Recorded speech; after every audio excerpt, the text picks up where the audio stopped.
过来看高雄的消息，高雄市办过10大摩铁路、10大包啊、10大这个轮饼交春卷的比赛以后呢，高雄市观光局即马要办10大盘手礼选拔比赛，总共有112间高雄盘手礼业者呢热情参加，有的敢若像一本册同款的称赞歌真特别，也有盘手礼业者呢特别推出卖菜农的面膜，也有三山的，也就是凤山、旗山甲公山，也有真侪糕饼业者嘛提出真侪好滋味，就是为了要争取胜出的机会。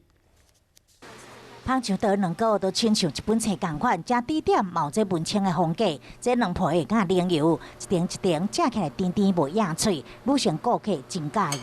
外面就是通常都会做三角形的那一种，可是他们的就是做成书本，还蛮漂亮的，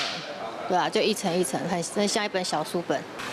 两皮煎甲薄薄透明，抹凉油落，至少20-30点，然后搁再加这两皮落，做出亲像一本册感觉。这种的两个有参加高雄10大盘手礼选拔，伊对手一个拢非常强，包括着芳贵10足的金蕉酥，也阁有色彩缤纷、松松软软的红豆粿，也阁有盘手礼业者推出着卖菜农的面膜。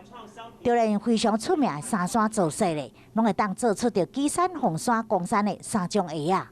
当然有食品类的，有非常多好吃的，然后有非常好的文创，希望都能够代表高雄，够让大家广为人知。112间的盘手礼业者拢真全力，希望会当进入10大盘手礼名单内。采工盘手礼是台湾人表达感情的文化习惯，下回不妨来高雄行行踅踅咧，炸一粒盘手礼回去。